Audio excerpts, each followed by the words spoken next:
मित्रों नमस्कार। आइए हम लोग आज 26 जनवरी के बाद मेरी तब से कोई क्लास नहीं पढ़ी, अभी आज क्लास पढ़ने चल रही है। लगातार जो हमारे साथ में टीचर लोग हैं वो सब आप लोगों को पढ़ा रहे थे। तो 26 जनवरी जो कि आप लोग जानते ही हैं, तो एक बार हम लोग बोलेंगे भारत माता की जय। तो आइए इसी जय घोष के साथ हम आपका आज से मॉडल पेपर स्टार्ट कर रहे हैं गणित का। तो गणित का जो मॉडल पेपर है ये आपको हर एक क्वेश्चन कराए जाएंगे मॉडल पेपर का, उसी पे आधारित क्वेश्चन या वही क्वेश्चन आ सकते हैं, उसी टाइप के रहेंगे। तो अभी तक तो आपका कोर्स चल रहा था, अब आपके मॉडल पेपर चलेंगे। तो आइए मॉडल पेपर को हम देखते हैं। तो हम जानते हैं बहुविकल्पीय रहता है, उसके बाद आपके खंड बटे हुए हैं। इस खंड में से इतना क्वेश्चन करना है। जैसे आपका 6 क्वेश्चन अगर दे दिया गया है, हमारे सामने मॉडल पेपर है आपका, ये देखिए हमारा मॉडल पेपर है। इसी मॉडल पेपर को हमको कराना है। तो ऐसे आपके कई मॉडल पेपर कराए जाएंगे। अभी या तो स्टार्टिंग है, तो इसमें से आपको जो भी क्वेश्चन बताए जाएंगे उसको आप लगाते रहिएगा और अपने जो है कॉपी में। दूसरी बात यह है कि इसी मॉडल पेपर को हम सॉल्व कराने चल रहे हैं। तो आइए हम सीधे अपने विषय पे आ जाते हैं। सवाल लिखते हैं। पहला क्वेश्चन बहुविकल्पीय आपका दिया गया है, इसके बाद बहुविकल्पीय के बाद आपका है खंड आ के बाद खंड बा है, जो सभी खंडों को हल कीजिए। फिर लिखा है कि किन्हीं 4 खंडों को हल कीजिए। तो यही क्वेश्चन आपके हैं। तो कितने क्वेश्चन करने हैं उसी हिसाब से हम लोग लगाएंगे, जितना कहेगा उतना, ठीक है। तो आइए चलिए देखते हैं बहुविकल्पीय में।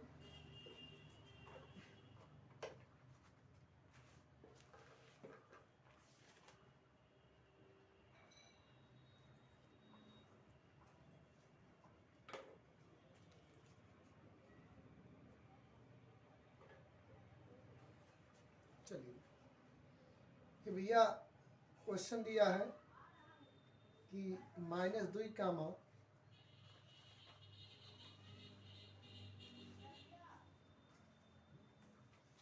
यह है आपका क्वेश्चन। बहुविकल्पीय में पहला क्वेश्चन दिया है कि बिंदुओं 2 कामा -6, बिंदु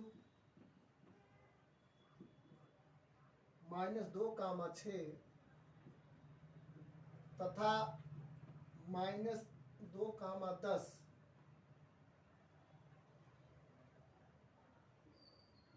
को मिलाने वाले रेखाखंड के मध्य बिंदु के निर्देशांक। क्या कहा? मिलाने वाले रेखाखंड के मध्य बिंदु का निर्देशांक ज्ञात करना। भैया मध्य बिंदु के निर्देशांक। तो देखिए कहा है -2 कामा 6 और इतना को रेखाखंड के मध्य मिलाने वाले रेखाखंड के मध्य बिंदु के निर्देशांक दिया भैया। तो इसी को हमको हल करना है, ठीक है। तो आइए हम देखते हैं कि इसको हम कैसे हल करेंगे। तो आइए जैसे हम सबसे पहले मान लेंगे ये बिंदु दिया है, ए दिया है, तो ये -2 कामा 6 है और ये बिंदु है -2 कामा 10। तो आप जानते हैं किसी रेखाखंड के मध्य बिंदु का ज्ञात करने के फार्मूला P बराबर x1 + x2/2 और y1 + y2/2, यही फार्मूला होता है, ठीक है। आपका बहुविकल्पीय है, इसका मतलब नहीं कि आपका विकल्प हम उतार कर और उसको जो है डायरेक्ट बता दें, ठीक है। हमारी जिम्मेदारी है कि उसको क्वेश्चन जैसे लगाया जाता है उसी हिसाब से विकल्प को भी बताया जाए।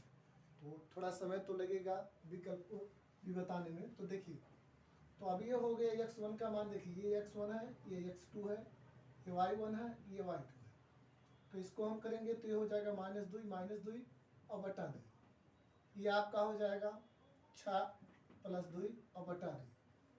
देखिए ये 2 हो जाएगा, ये हो जाएगा 4, ये 2 हो गया, ये हो गया 16, ये 2 हो गया। इससे ये कटेगा तो यह आएगा आपका माइनस 2 दूनी 4 और ये हो जाएगा 8।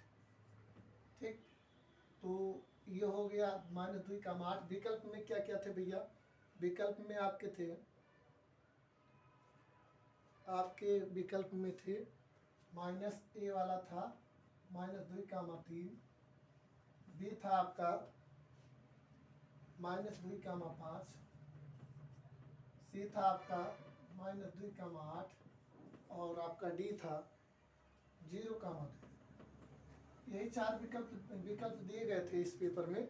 तो ये 4 विकल्प दिए गए थे, तो इसमें से हमको मिला है कौन भैया? सी वाला विकल्प सही है। कौन सा? सी वाला सही है। क्यों?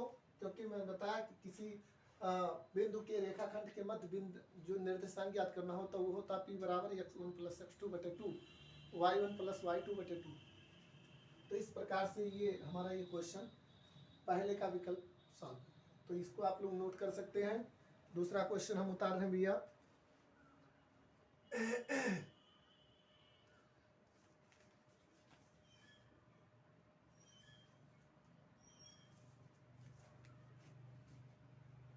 अगला भैया, एक मीनार की जमीन पर छाया की लंबाई उसकी ऊंचाई के बराबर है तथा सूर्य का उन्नयन कोण बराबर है, तो बताइए कितने अंश का कोण बनाएगी?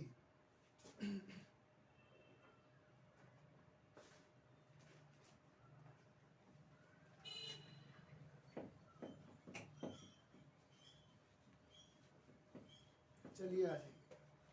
दिया एक मीनार की जमीन पर छाया की लंबाई उसकी ऊंचाई के बराबर है। ठीक है, कोई एक मीनार है, उसकी छाया की लंबाई इसके बराबर है। तो इस मीनार को हमने मान लिया ये, इसको मान लिया बी, और इसकी जो लंबाई दिया है इसको मान लिया पी, और ये हो गया आपका एक्स, और इसकी ये हो गई आपकी ये भी एक्स मान लिया हम।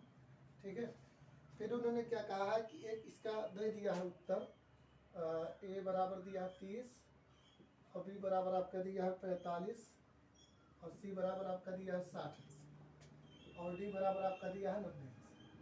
तो ये चारों ऑप्शन दिए हैं। एक बार हम पढ़ के इसे बता दे रहे हैं आपको, सुनिए।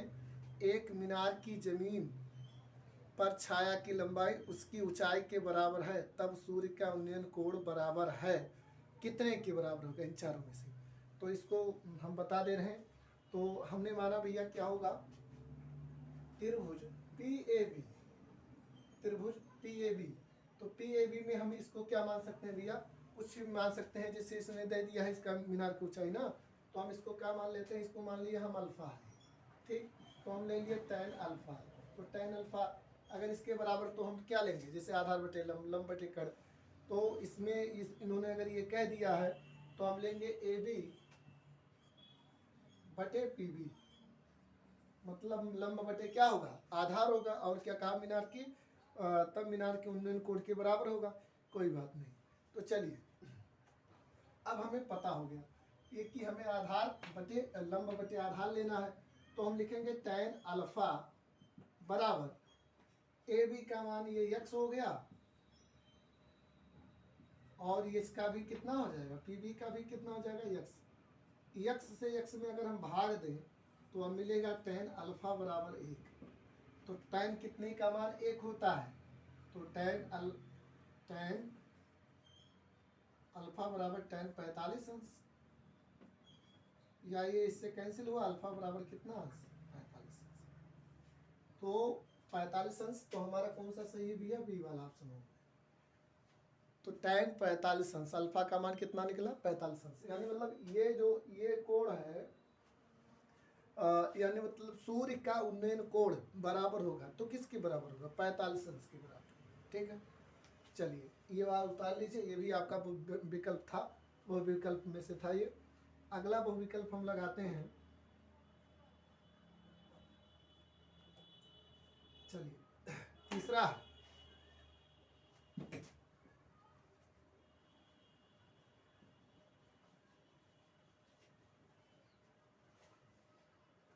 तीसरा भैया, साइन ए प्लस साइन ए प्लस बी बराबर साइन ए प्लस साइन बी। देखिए, इसने कहा है कि अगर साइन साइन ए प्लस बी बराबर साइन ए प्लस बी, ये सत्य है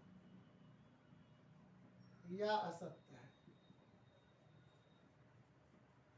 देखिए भैया, अब इन्होंने कह दिया कि साइन ये कोष्टक में साइन ये प्लस बी कोष्टक में हो गया बराबर साइन उधर हो गया साइन ये और प्लस साइन, ठीक है।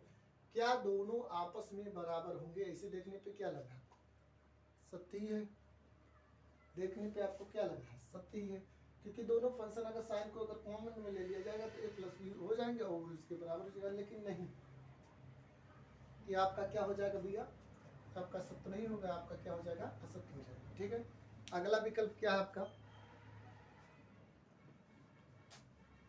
अगला है 15, 12, 4 नंबर 12, 15 और 21 का HCF होगा। दिया भैया इसमें 1, 5, 3, 4। चलिए इसको देख लेते हैं। HCF 12 बराबर होगा 2 गुणे 2, 2 दूनी 4, 3 12, ठीक। इसका देख ले 15 बराबर 15 का 2 नहीं, 15 का होगा 5 गुणे 3। इस केस को देखेंगे, केस 2 नहीं कटेगा, 3 गुणे 5 कर लो जिससे अच्छा लगे, ये 3 गुणे 7। अब इससे अब क्या होता है, जो तीनों में मिले भैया, किस में मिले? जो तीनों में मिलता है उसी को हम क्या कहते हैं? HCF। तो तीनों में क्या मिल रहा है? सिर्फ और सिर्फ मिल रहा है 3। तो इसका बहुविकल्प, इसका क्या हो जाएगा? बहुविकल्प, इसका बहुविकल्प 3 हो जाएगा, ठीक है, जो 3 सही है, ठीक। आगे आ जाइए, आपका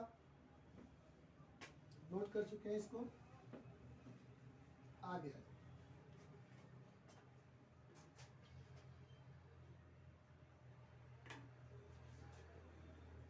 कहा प्रथम 10 प्राकृतिक संख्याओं का माध्य। अगला क्वेश्चन दिया है प्रथम 10 प्राकृतिक संख्याओं का माध्य। तो प्रथम 10 माध्य इसमें निकालना भी है। टोटल जितनी 1 से लेकर 10 तक जितनी संख्या है उसको जोड़कर उसके बाद भाग दे दीजिए, ठीक है। तो टोटल अगर हम जोड़ेंगे तो हमारा कितना निकल के आएगा? 55 से भाग देंगे, जीरो करेगा 5.5। ऑप्शन में आपके दिया भैया, ऑप्शन में कितना कितना दिया भैया? ऑप्शन में दिया 5.6, 5.5 और 5 और 4 दिया है, ठीक है। तो इन सबको टोटल को जोड़कर इतने से भाग दे देते जितनी संख्याएं दिया रहा था, ठीक है। चलिए अगला विकल्प देखिए।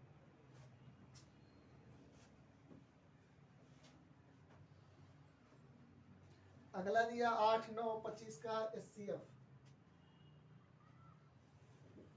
8, 9 और 25 का HCF क्या होगा? तो इसको निकाल लेते हैं। 8 का 2 दूनी 4 दूनी 8,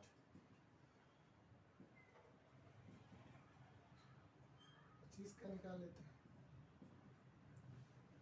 यानी मतलब ऐसा कुछ कहीं नहीं मिल रहा है, इसलिए सबका क्या हो जाएगा? देखिए तीनों में कहीं मिल नहीं रहा है, तो इसलिए हम लोग क्या लिखेंगे? 25 का। अब इसमें ऑप्शन में जो आपका दिया है, पहला ऑप्शन ही दे दिया है,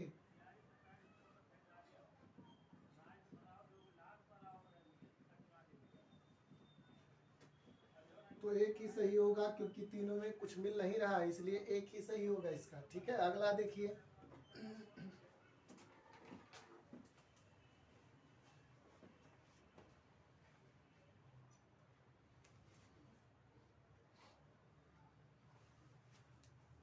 दिखाइए दो संख्याओं का HCF।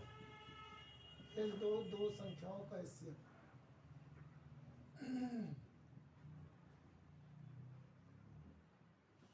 एक है। अब देखिए एक आया था ठीक है, अभी एक आया था आपका, तो वह संख्याएं कहलाती हैं, वह संख्याएं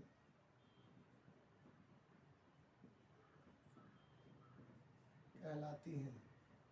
देखिए इसका ऑप्शन है पहले अभाज्य, भाज्य, सह अभाज्य और चौथा संपूर्ण संख्या।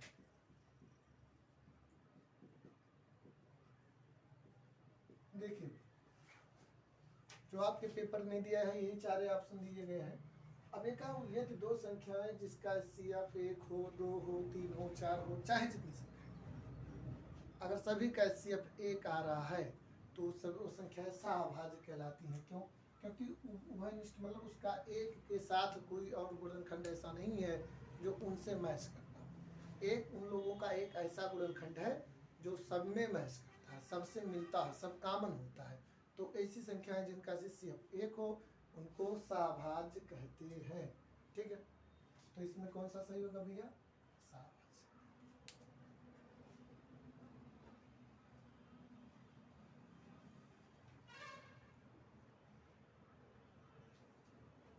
चलो भैया अगला बहुविकल्पीय आपका है। बहुविकल्पीय से ही नंबर आप लोग पा जाएंगे अच्छा खासा। आपका बहुविकल्पीय क्या भैया? अगला बिंदु, बिंदु -6,8 की मूल बिंदु से दूरी, मूल बिंदु से तो दूरी हम देखेंगे भैया। मूल बिंदु से दूरी, तो मूल बिंदु से दूरी का जो फार्मूला होता है ऑप्शन में जो दिया हो, क्या दिया भैया? 8 आपका दिया है, 2√7 दिया है, 10 दिया है और 6 दिया है। चलिए ये चेक कर लेते हैं क्या कैसे लगेगा। मूल बिंदु से दूरी, जो दूरी सूत्र का प्रयोग किए थे हम लोग, क्या किए थे? दूरी सूत्र का प्रयोग करके मैंने बाकायदा पहला वीडियो में ही मैंने दूरी सूत्र का प्रयोग किया था कि होता x2 माइनस x1 का स्क्वायर, x2 माइनस x1 का स्क्वायर और प्लस y2 माइनस y1 का स्क्वायर। चलिए यहाँ अगर हम देखें तो ये x1 है और ये क्या है? ये x2 है। बिंदु -6,8 के मूल बिंदु से दूरी, एक सेकंड भैया, हाँ दूरी -6,8, ठीक, कोई बात नहीं, कोई बात नहीं, ठीक है। तो एक मूल बिंदु तो हमने ये ले लिया, दूसरा मूल बिंदु हमने ले लिया मानिए O, 0,0 ले लिया, ठीक है। तो ये x2 है और ये y2, ठीक है। तो आइए d बराबर 0 माइनस 6, ठीक है, 0 माइनस 0 माइनस 6 और प्लस पूरे का स्क्वायर और प्लस 0 माइनस -8। इसमें से ये जाएगा तो बचेगा √6 का स्क्वायर, तो माइनस हट जाएगा और प्लस 8 का स्क्वायर, तो हो जाएगा 6 का आपका 36 और प्लस 8 टाइम 64, तो d बराबर हो जाएगा 100। इसको बाहर निकाल लेंगे तो ये हो जाएगा 10 का स्क्वायर, 10 दाइन होता 100, तो कितना मिल गया भैया? 10। तो हमको हमारा क्या कौन सा ऑप्शन सही है? सी वाला ऑप्शन सही है। चलिए अब अगला क्वेश्चन लगाते हैं। सभी समरूप त्रिभुज होते हैं, ये तो आप चुटकियों में कर सकते हैं, ये आपके लिए बहुत बड़ा नहीं है क्योंकि क्लास 9th में भी लगातार पढ़े हैं, क्लास 9th में भी पढ़े हैं कि सभी सर्वांग सम, सभी जो समरूप त्रिभुज होते हैं, समरूप त्रिभुज वो क्या होते हैं। तो समरूप त्रिभुज हम लोग लगाते थे, लास्ट में सर्वांग निकालते थे, ठीक। तो उसमें आपकी प्रैक्टिस है कि अगर किसी त्रिभुज की कोई दो साइडें, मतलब दो भुजाएं और एक कोण बराबर है, दो कोण एक भुजा बराबर हो, तो ऐसी संख्या जो उसी के ऊपर टच होती है, जैसे हमारा हाथ है, देखिए ये इधर से सर्वांग का नियम है, इधर से देखेंगे दोनों तरफ से दिखाई नहीं देगा। तो ऐसी चीज़ें जो एक दूसरे को ढक लेती हैं, पीछे वाले वस्तुएं दिखाई नहीं देती हैं, तो उसको सर्वांग माना जाता है, ठीक है। जिसमें सारे रूल मैंने बता दिए हैं, क्लास 10th में भी, 9th में भी बताए थे, और यहाँ बहुविकल्पीय में आया भी है। तो सवाल है सभी समरूप त्रिभुज होते हैं, तो सभी समरूप त्रिभुज होते हैं। तो ये सभी समरूप त्रिभुज में हम देखेंगे, इसमें दिया है कि यह सर्वांगसम होते हैं, ये तो हमने बता ही दिया पहले। सर्वांगसम सीधा लिख लीजिए, होते हैं। इसमें 4 ऑप्शन दिए हैं भैया, कौन कौन से दिए हैं, समद्विबाहु त्रिभुज, समकोण, समबाहु और सर्वांगसम। तो सर्वांगसम होते हैं, ये पढ़ा दिया गया पहले से ही, इसको नोट कर लीजिए आप। तो फिर आपका अगला क्वेश्चन जो है कि किसी धनात्मक पूर्णांक p के लिए, किसी धनात्मक पूर्णांक p के लिए प्रत्येक धनात्मक विषम पूर्णांक का रूप होगा। तो हम लिखेंगे किसी धनात्मक पूर्णांक p के लिए प्रत्येक धनात्मक पूर्णांक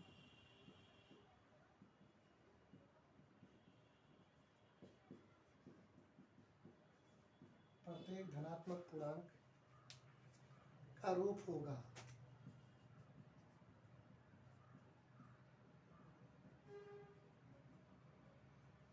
प्रत्येक धनात्मक पूर्णांक का रूप होगा, इसमें दिया है भैया, पहले p दिया है, और फिर आपका दिया है p+1 दिया है, और ये दिया है 2p दिया है, और डी वाला दिया है 2p+1 दिया है। तो ये का इस रूप का होगा, तो ये 2p+1 के रूप का होगा, क्योंकि मैंने बताया जितने भी धनात्मक पूर्णांक हैं दिया है, किसी धनात्मक पूर्णांक p के लिए प्रत्येक धनात्मक पूर्णांक का रूप होगा। तो मैंने इसको पहले ही क्वेश्चन बता दिए हैं, इसको रिपीट करवा रहा हूँ, ये बहुविकल्पीय में है, ये बहुत इंपॉर्टेंट भी है। तो ये किस रूप का होगा, 2p। अगर यही q दिया हो, r दिया हो, जो भी दिया हो, तो उसी के हिसाब से इसका मान हम बदल लेंगे, उसमें रहेगा भी आपका। तो आपका ये बहुविकल्पीय चल रहा है।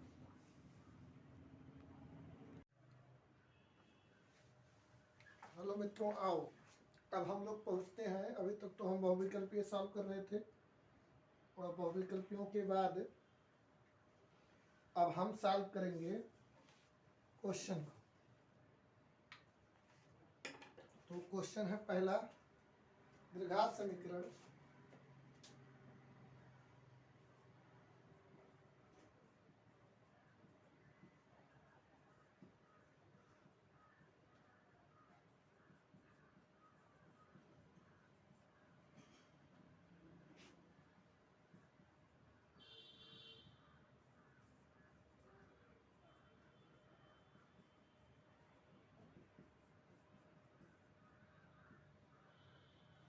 ये सवाल है भैया हमारा कि इसके मूल्य क्या हो। आइए इसको हम लिखाएंगे। तो हम मान लेंगे, देखिए इसको हम लिख लेंगे, एक अल्फा है और ये आपका बीटा है। तो हम लिखेंगे अल्फा प्लस बीटा, तो यानी मतलब जो अल्फा है 3 और प्लस 1/3, 3 त्रिका 1 9, 1/10 हम इसका अगर प्लस में एक बार कर लेंगे, एक बार गुणे में कर लेंगे। तो इसको हम करेंगे, ये 3 से 3 कट जाए भैया, मिलेगा अल्फा और बीटा हमको मिल जाएगा कितना, मतलब एक बार हम इसका क्या करेंगे, इसका एक बार हम मूलों का जो मूल दिए हैं इनका योग, और एक बार क्या कर लेंगे, गुणा। तो इसका फार्मूला क्या होता भैया, x² माइनस मूलों का योग और x प्लस मूलों का गुणनफल बराबर क्या होता भैया 0। क्या हमने बताया कि एक्स स्क्वायर और माइनस मूलों का योग और गुणे एक्स स्क्वायर प्लस मूलों का गुणनफल। तो एक्स स्क्वायर दिया है तो एक्स स्क्वायर लिख लिए, माइनस मूलों का योग कितना है 10 बटे और एक्स और प्लस मूलों का गुणनफल कितना है भैया 1 बराबर कितना 0। ये देखिए 3 भाग में इधर जाएगा गुणन तो हो जाएगा एक्स स्क्वायर और माइनस आपका हो जाएगा 10x और प्लस कितना हो जाएगा यहाँ आपका ये हो जाएगा, ये आपका हो जाएगा एक है ये तो ये बराबर ये इससे यहाँ गुणे में है तो उधर जाएगा तो आपका क्या हो जाएगा भैया, आपका हो जाएगा उधर आपका यानी मतलब आपका ये जो है एक्स स्क्वायर और माइनस 10x दिया था तो इसका हम यहाँ से गुणा किए भाग में था तो 3x स्क्वायर और माइनस 10x और प्लस 3 एकन्यम 3 और बराबर क्या हो जाएगा 0। तो हमें जो निकालना था मूलों का योग किससे हम डिनोट करेंगे, तो इस प्रकार से इसका ये आंसर आ गया। एक बार और देख लीजिए, दीर्घात समीकरण ज्ञात कीजिए जिसके मूल 3 और 1/3 हो तो अल्फा 3 और बीटा बराबर 1/3। तो हम मान लेंगे दो मूल हैं, एक प्लस में और एक गुणे में, तो अल्फा प्लस बीटा बराबर 3 प्लस 1/3, 3 तो 91 10/3, अल्फा एंड बीटा हो जाएगा तो 3 गुणे 1/3, 3 से कैंसिल 1 आ जाएगा तो अल्फा बीटा बराबर 1। तो ये मूलों का योग जो है इसका फार्मूला हम लगा लेंगे एक्स स्क्वायर माइनस मूलों का योग प्लस एक्स प्लस मूलों का गुणनफल बराबर 0। तो इसका मान यहाँ रख देंगे, मूलों का योग 1 10/3 आ गया, एक्स है और प्लस मूलों का गुणनफल 1 हो गया। इसका तिरछा गुणा कराएंगे क्योंकि ये भाग में इधर आएगा गुणे में इधर गुणे में, तो 3x स्क्वायर और माइनस 10x और प्लस 3 एकन्यम 3 बराबर 0। यही आपका क्या हो गया आंसर। नोट कर लीजिए इसको, अगला क्वेश्चन बता रहे हैं।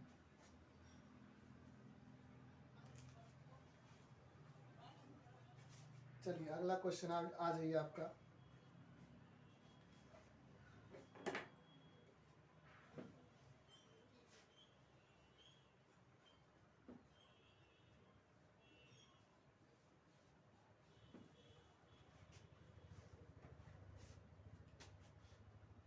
अगला आपका है गुणनखंड विधि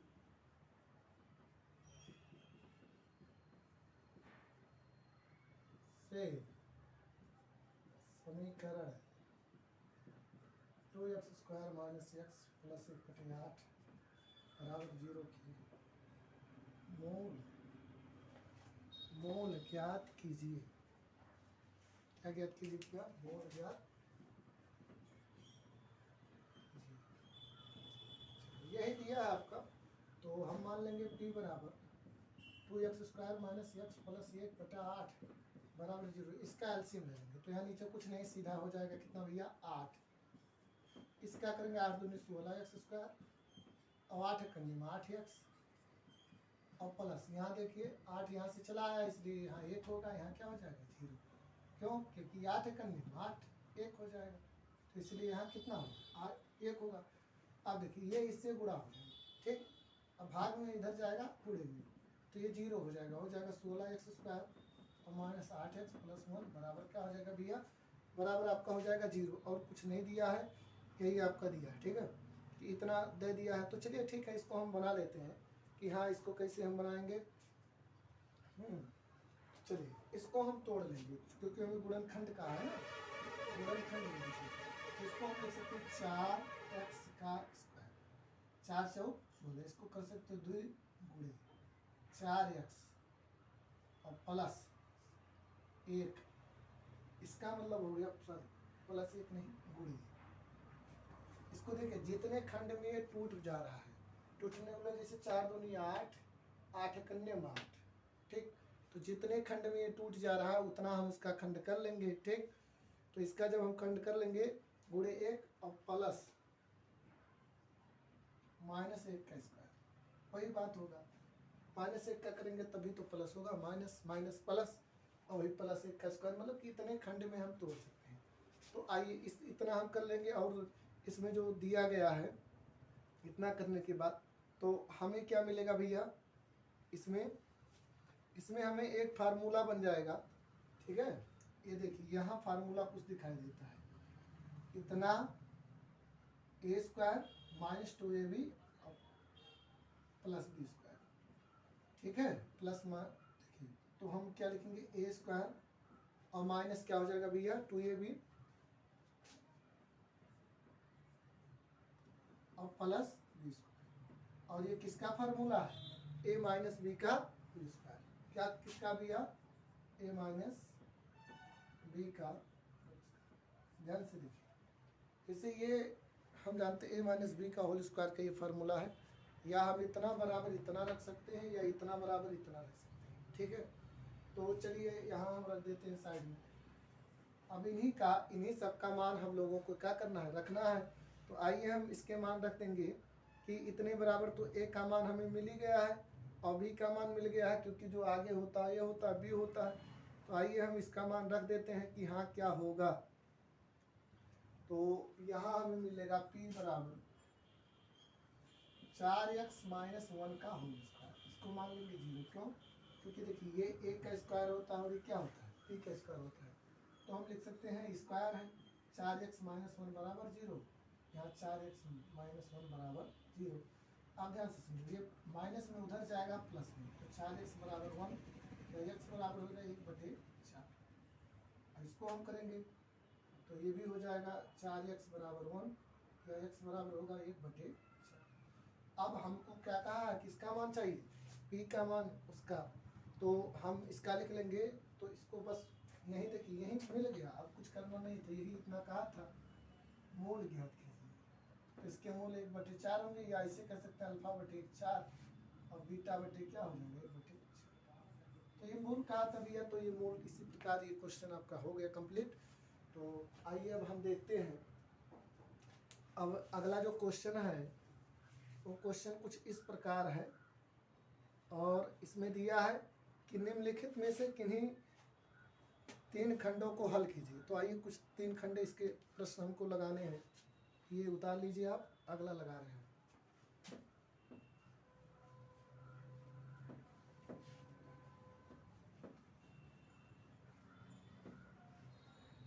चलिए प्रश्न दिया है आपका पहला वाला,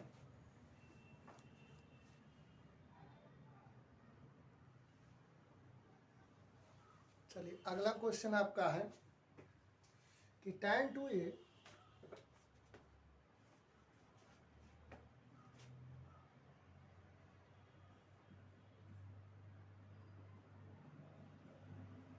यदि tan 2a बराबर cot a माइनस 18 जहाँ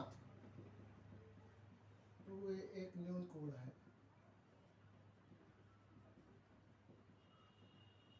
तो a का मान, a का मान, चलिए आ जाइए, ये देखिए ये पेपर है इधर, तो आइए इसमें देख लेते हैं। अब ये कहा है तो हम लिख लेंगे tan, इसका जो आंसर है आपका सॉल्यूशन जो है tan 2a equal to cot a minus 18, a minus 18 है। तो हम जानते हैं, देखिए ये cot 90 माइनस थीटा, ये tan थीटा बराबर cot 90 माइनस थीटा। तो इसको हम या तो बदल लें या तो इसको बदलें, या ऑलरेडी बदला हुआ इसी को बदल लेते हैं। तो tan थीटा बराबर होता है cot 90, ये थीटा का मान है 92a बराबर cot a माइनस 18। कोष्टक में हम ऐसे लिख सकते हैं भैया कि tan थीटा बराबर cot 90 माइनस थीटा, मतलब जो tan थीटा होता है cot 90 माइनस थीटा के बराबर होता है, इसलिए इसकी जगह पे इसको लिख दिया गया, ठीक। चलिए cot से cot को खत्म करेंगे, यहाँ होगा 90 माइनस 2a और बराबर a माइनस 18, ठीक है। ये वाला माइनस में इधर आएगा प्लस में हो जाएगा, तो 90 प्लस 18 और बराबर ये माइनस में उधर जाएगा प्लस में a प्लस 2a, ये हो जाएगा 2 ये, एक ये हो जाएगा 3 ये, और ये आपका हो जाएगा 108 आपका हो जाएगा। चलिए 108 अंश। अब ये गुणे में इधर जाएगा, आपका भाग में हो जाएगा, तो ये बराबर 108 और बटे 3। इसका करेंगे ये बराबर 3 त्रिका 9 और 9 3 त्रिका 9 और 3 छक 18। तो ये न्यून कोड होगा क्योंकि बहुत छोटा कोड है। ठीक है भैया, तो आपका एक का मान कितना निकल गया? 36 अंश। कितना निकल गया? 36 अंश। तो ये क्वेश्चन आप नोट कर लीजिए, मैं अगला बता रहा हूँ आपको।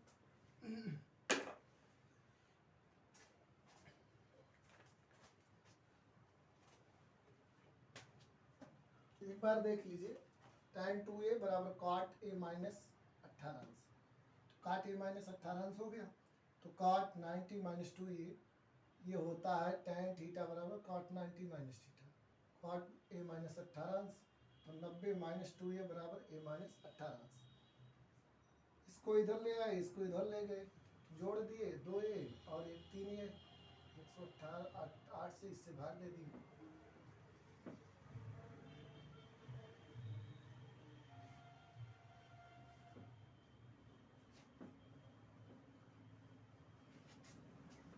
चलिए अगला क्वेश्चन हो गया,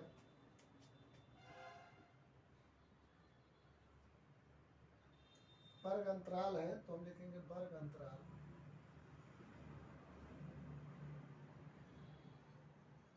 0,10 10,20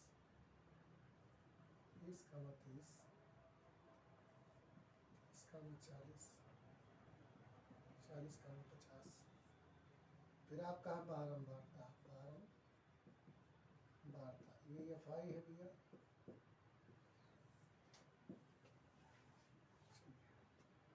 ये दिया 5 और ये 18 और ये 15 फिर 6।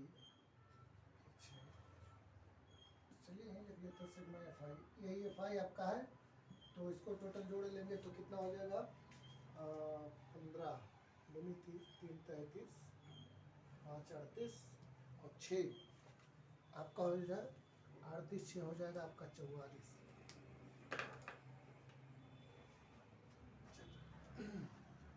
ये 44 P लिख सकते हैं इसको, या P प्लस 44 लिख सकते हैं, जो भी लिखिए आप, ये आपके ऊपर है।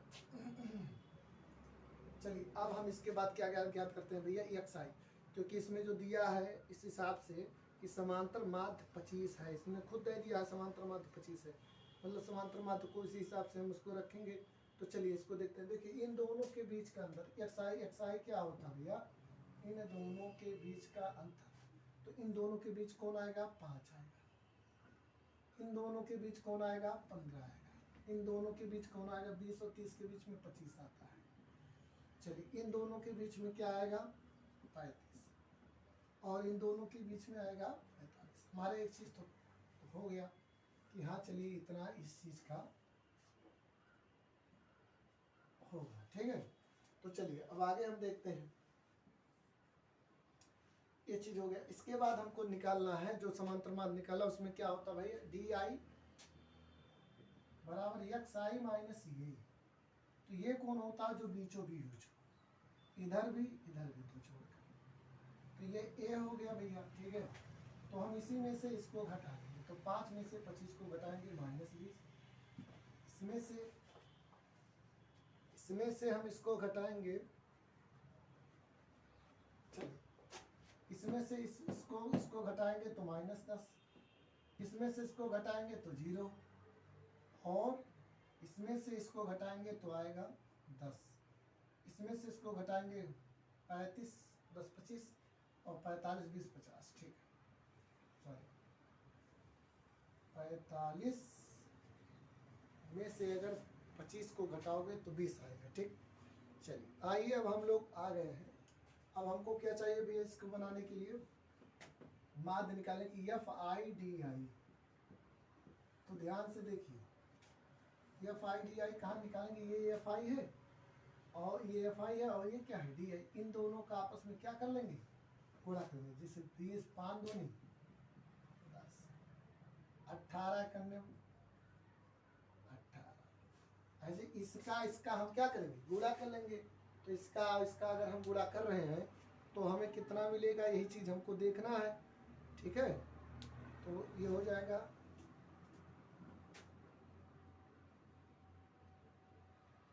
ये हो जाएगा 0, इसका गुणा होगा 0, ये हो जाएगा आपका 10 पाई 10 पी, 6 दूनी 18। अब इसको हम देखेंगे ये फाइल, देखो भैया ये तो अलग हो जाएगा, जैसे ये अलग हो जाएगा, ये टोटल जोड़ना पड़ेगा। तो ये दोनों जोड़ के इसमें से घटा दो। ठीक है, तो इसमें से अगर हम घटाएंगे कितना मान है, 4 या 5 मान चाहिए हमको, तो -60 20 DI 6 दूनी 12।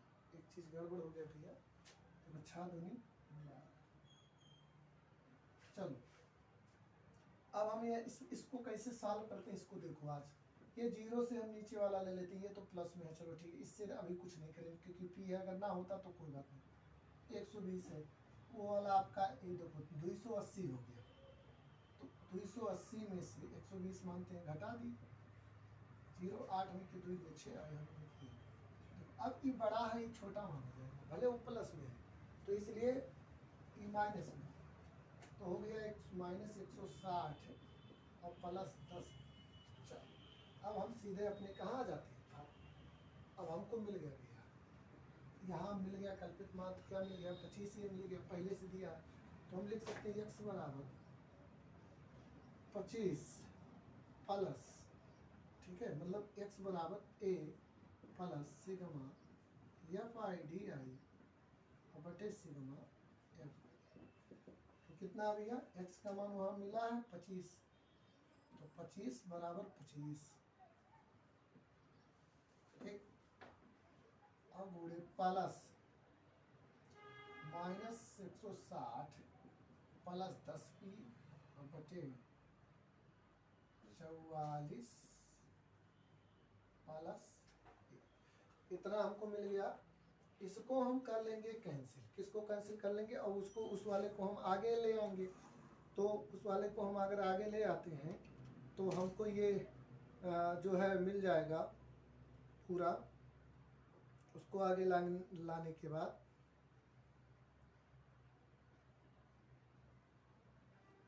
कितना मिल जाएगा भैया, इसका हमें मिल जाएगा 10p -160 और बटे वही चीज़ है, चाहे इसको आगे चाहे इसको करिए, बराबर 44 और बराबर 0। ध्यान से देखिए, अब अगर इसको हम देखें, मतलब यही 44 पी ही देखें, 44 प्लस पी, देखिए यहीं से मैं बता रहा हूँ, ये 25 था, यहाँ मिला है, ये कहा कल्पित मान क्वेश्चन में दिया है 25 है, तो 25 से कैंसिल हो गया, इसका कहानी क्लास हो गया कि -160 प्लस 10p बटे 44 प्लस p है। ठीक है, तो यही चीज़ है, इसको हम देखेंगे, इसको आगे ले आएंगे, इसको आगे इसको पीछे ले जाएंगे। जैसे ये छोटा इससे घटेगा तो ये आगे आ जाता है, तो ये आगे 10p आ जाएगा, ये पीछे से घटेगा। ठीक है, अगर इस तरीके से कोई क्लियर कराता है, जैसे कहीं लिखा है -2 प्लस 5, ये वाला इसके पीछे जाके घटता है 2, मतलब 5 - 2 हो जाता है, तो आंसर कितना आ जाता है, 3 आ जाता है। ठीक है, कहीं अगर -5 और +2 लिखा है तब भी ये उसके पीछे चला जाएगा, 2 - 5 होगा तो -3 हो जाएगा। तो ठीक इसी प्रकार ये इसके पीछे चला गया है। अब ध्यान से देखिए, ये गुण भाग में है, इससे गुणा होगा 0 से, तो ये सब हो जाएंगे 0, तो बचा क्या भैया आपका बचा 10p और -160, तो इसको उधर ले जाएंगे। देखिए यहाँ आ जाइए, 10p -160 और बटा 44, या p + 44 कर दो, बराबर ये भाग में इधर जाएगा, गुणे में ये 0 है, सब 0 हो जाएगा, तो 10p -160 बराबर 0। ये प्लस में माइनस में उधर जाएगा प्लस में, तो 10p बराबर 160, या ये गुणे में इधर जाएगा भाग में, बटे 10 है, 0 0 कटा p बराबर कितना होगा, यही p का, जहाँ p है यही कितना होगा। तो इस प्रकार आपका ये बताकर क्वेश्चन सारे कंप्लीट कर दिए गए हैं। तो आप को निरंतर क्लास प्रोवाइड कराया जाएगा, आपको बताया जाएगा कि कौन से क्लास में कैसे करना है। और हमारा ये जो मॉडल पेपर है, इस मॉडल पेपर को आप लगाते रहिए, और जो समझ में ना आए कमेंट बॉक्स में लिखिए। हाँ, एक चीज़ और है कि आपको लगातार जितने वीडियो हैं प्रोवाइड कराए जाएंगे, कई मॉडल पेपर आपको वीडियो के माध्यम से भेजे जाएंगे। धन्यवाद।